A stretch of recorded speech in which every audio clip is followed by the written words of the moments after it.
그래서 10장에는 이제 설문조사에서 자료 수집에 대해서 이제 이야기를 이제 하고 있어요. 설문조사에서 그, 그 내용 얘기를 또 하겠습니다. 자, 자료 데이터라고도 얘기하는데, 이제 데이터는 뭐, 우리가 뭐 사전적으로 얘기하면 데이텀의 복수형이죠, 데이터. 그래서 자신이 가지고 있는 가설, 이제 가설이 이론이고, 이론이 곧 뭐죠? 명제이고, 그것의 진위 여부를 판단한다. 그 진짜인지 위조인지. 근데 이제 그 다 진짜나 위조라기보다는 그러니까 얼마만큼 이것이 실증적으로 검증이 되느냐, 반증이 되느냐, 그 얘기를 얘기하는 거죠. 그래서 발견하기 위해서 이제 가공되지 않는 그런, 뭐, 아까 표본?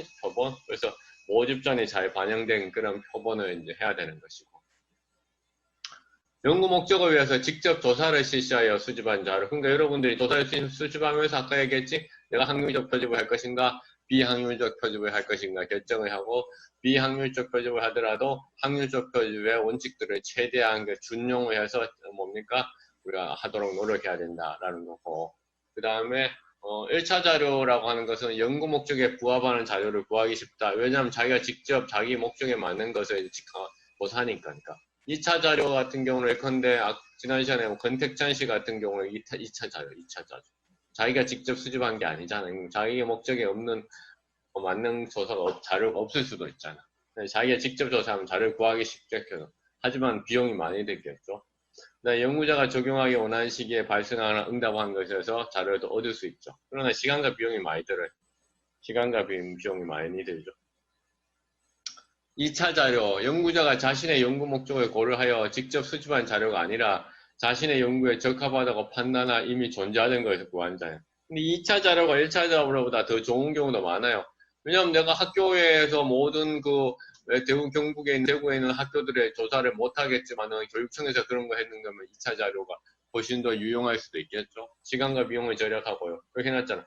공공연구기관의 자료를 사용하면 오히려 자료의 어떤 신뢰성이 더 높을 수 있는 거죠. 신뢰성이 높을 수 있고. 요즘은 뭡니까? 이 데이터들을 어떻게 통계 형태로, 통계라는 게 뭐죠? 바로 집계된 자료 형태로만 제공하는 것이 아니라 집계되기 전에 어떤 로 데이터, 원 데이터 형태로도 엑셀로라든가 이런 걸 제공을 하잖아요. 로 데이터 형태로. 그러니까 이 로 데이터를 갖고 와서 자기가 목적에 맞게 자신의 기준에서 다시 집계를 할 수도 있는 거죠. 로 데이터를 가지고서. 그러니까 그런 측면에서 2차 자료를 잘 활용하는 게 더 중요할 수도 있어요. 단점은 내가 말하는 그걸 바로 찾기 어려울 수도 있고 시기적으로 나는 2000 그렇죠. 내서 15 9년도까지 찾았는데 보통 2차 자료들은 이게 이제 소위 말해가지고 바로바로 업데이트가 안 되죠. 바로바로 업데이트가 안 되죠. 그렇기 때문에 이제 시기적인 측면에서 내가 원하는 걸 못 구할 수도 있어. 못 구할 수도 있어. 그렇죠. 왜냐하면 2차 자료 시기성이 늦는 이유는 그만큼 자료의 어떤 품질을 향상시키기 위해서 정제 과정이라든가 그다음에 조사하는 데 시간이 많이 걸리기 때문에 그렇죠. 횡단 연구, 이 횡단 연구라는 것은 어느 한 시점에 특정한 연구 대상의 경험이나 인식 등에 대한 것을 단면적으로 연구한다. 우리가 스냅샷이라고 얘기하잖아요. 우리 사진 찍을 때 스냅 촬영 맞죠? 똑같은 거 횡단 연구. 한번 시간과 장소 딱 찍고 마는 거야. 그러니까 시간과 장소 스냅샷 하잖아. 스냅샷. 그래서 횡단 연구라고 하는 것은 한 시점에서 뭡니까 경험이라든가 인식 등에 대한 것을 단면적으로 이렇게 연구하는 그런 게 우리가 스냅샷이라고 얘기해요. 스냅샷, 횡단 연구. 그래서 어떻게 스냅샷은 상대적으로 비용이 적게 들겠죠. 시간도 적게 그리고 연구 대상 구하기도 쉽고 조사 비용도 한정 뭡니까? 결국은 인과관계라는 거 하려고 하면 어떻게 해야 돼요? 원인과 결과니까 어떻게 합니까? 뭔가 시간적인 것을 가지고 있는 거잖아. 인과관계라는 게. 그렇죠? 그러면 인과관계는 사실은 이 횡단 연구라는 게 본질적으로는 인과관계한테는 잘 안 맞는 거야. 근데 우리가 그냥 하는 거예요, 사실은요. 하는 거죠. 왜냐면 본질적으로 인과는 원인과 결과가 선후관계가 있어야 되잖아. 그래서 이 시간 간의 어떤 영향을 명확하게 밝히기 어려운 것이죠. 그래서 있는 횡단 연구. 종단 연구라는 방금 스냅샷이 아니라 우리가 이제 따지면 뭐 동영상 촬영하는 것 같은 거죠. 시점을 달리해서 여러 차례 조사를 이제 하는 그런 것을 이제 종단 연구라고 얘기하는 종단 연구. 대부분의 논문들은 근데 이제 횡단 연구가 많죠. 근데 내가 2차 자료를 사용하면 이 종단 연구를 할 수 있는 가능성도 커지잖아요. 그렇죠. 2차 자료를 가지고 하면. 그런 측면에서 이제 또 2차 자료의 장점이 있어요. 시간 변화에 따른 변수나 사회 현상의 변화 양상을 파악할 수 있어. 변수간 시간의 선후사항이나 변화 가능성을 반영하여 정확한 인과성의 설명이 또 용이할 수도 있어요. 그렇죠? 네, 단점은 조사 비용과 시간, 자료 왜곡 등의 문제. 자료가 왜 왜곡돼요? 왜? 자료가 왜 왜곡돼? 자료 왜 왜곡되는 거예요? 왜 왜곡돼? 시간에 따라 가지고 처음에 조사했던 사람들이 2차 조사에서는 예컨대 뭡니까? 사망했을 수도 있는 거잖아. 근데 2차 조사에는 응답을 안 할 수도 있죠. 이렇게 되면 자료가 왜곡될 수 있는 그런 문제들이 생기죠. 그 다음에 1차 조사에서 내가 어떤 질문을 했다는 걸 아니까 2차 조사에서는 의도적으로 그렇죠. 자기가 거짓말을 할 수도 있는 거죠. 그러니까 자료가 왜곡될 수 있는 거죠. 그래서 이런 것에 우리가 소위 말해서 뒤에 실험 연구에 가면 나오겠지만은 인터널 벌리더티가 문제될 수도 있다. 이런 얘기예요. 인터널 벌리더티가 문제될 수도 있다라는 얘기예요. 인터널 벌리더티 자료를. 그래서 변수 시간의 선호사항이나 변화 가능성에 반영하여 정확한 인과성 설명 장점이 있지만은 그것이 오히려 왜곡으로 인과성을 오히려 훼손시킬 수도 있다라는 것이죠. 횡단 연구 자료의 활동 유형에서 동일한 특성을 가지는 다양한 집단 비교를 횡단 연구 자료, 시간 변수를 고려한 횡단 연구 자료. 그렇죠? 요게 또 어려워. 그러니까 동해의 특성을 그러니까 우리가 스냅샷을 하면 그러니까 우리 결혼식에서 사진을 찍어. 그런데 그러니까 그럼 결혼식 사진을 비교를 해. 비교를 하는데 어떤 사람은 되게 호텔 웨딩룸, 어떤 사람은 그렇죠 교회 웨딩룸, 어떤 사람은 성당, 어떤 사람은 전통 이런 식으로 그럼 이 집단들을 다 비교하기는 힘들겠죠. 왜냐하면 어떻게 이 집단의 속성이 같지 않잖아요. 그럼 호텔 웨딩룸 찍은 사진만 다 같이 비교해야 된다. 동의 특성을 가지는 집단을 비교해야 되는 거죠. 그런 문제들이 생기는 거죠. 횡단 연구에서도 그런 측면에서 어떤 자료를 활용할 때 생각을 해봐야 돼요. 시간 변수를 고려한 횡단 연구. 요즘 호텔 웨딩룸은 2017년도에 찍은 거야. 그 다음에 성당은 2018년도에 했는 거야. 교회는 2019년도에 했어. 전통은 2020년도에 했어. 이러다 하면 뭡니까? 각각에서는 스냅샷이었어. 횡단 연구였어. 그런데 그걸 다 비교하는 측면에서는 뭡니까? 시간 변수가 틀려지는 거야.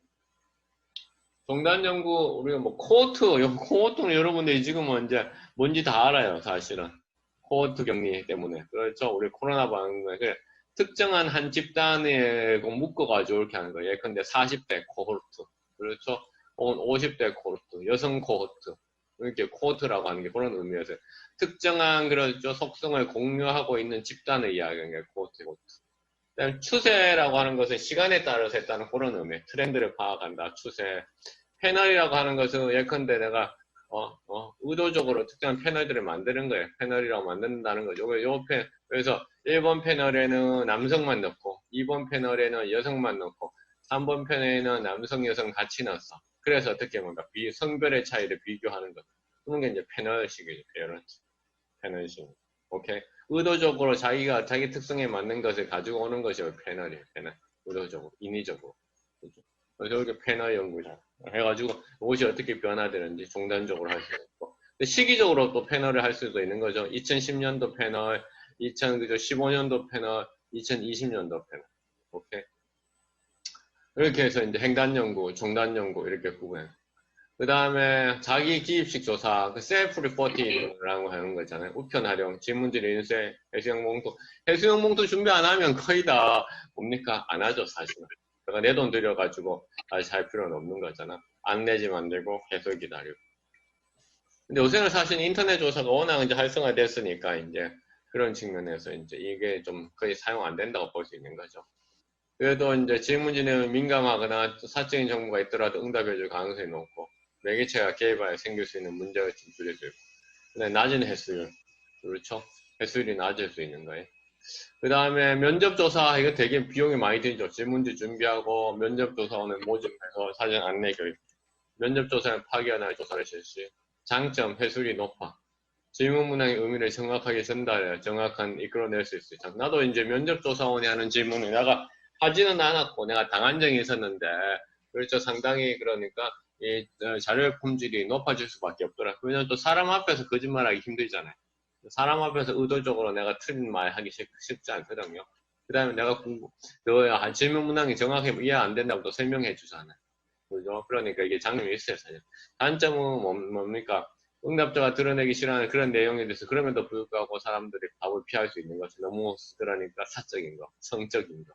혹은 뭐 경제적인 거, 이런 것들, 혹은 뭐 너무 호구조사를 심하게 하는 경우들.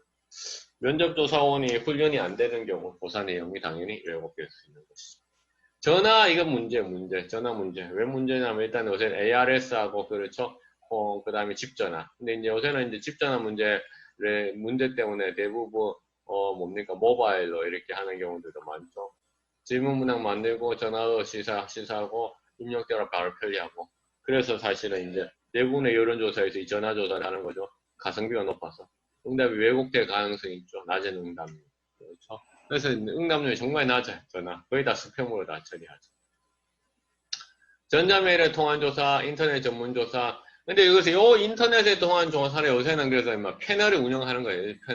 패널, 상시 패널을 운영해서 이 사람들한테 계속 그렇죠. 뭔가 어떤 인센티브를 주면서 하면 이제 이 인터넷 조사도 그냥 뭡니까 랜덤하게 하는 것보다는 상당히 이제 비용들을 할 수 있는 것이죠.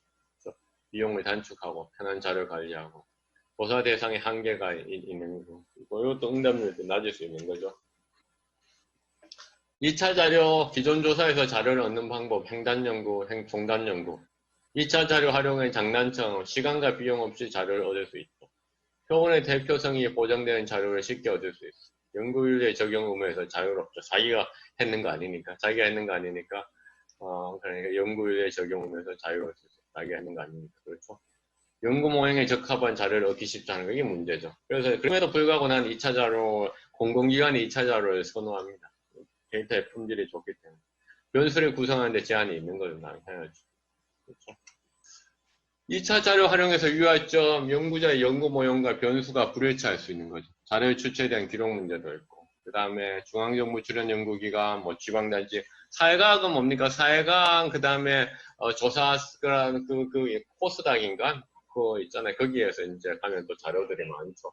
그래서 2차 자료를 얻을 수 있는 요 연구기관에 대해서 그러니까 한번 정리하는 것을 그러니까 과제로 내려고 그래요. 그래서 어떤 기관에는 어떤 자료들이 있다. 요거 지금 과제로 내려고. 왜냐면 이런 걸 한번 해보면 여러분들이 그런 기관들도 찾을 수 있기 때문에 2차 자료를 얻을 수 있는 기관.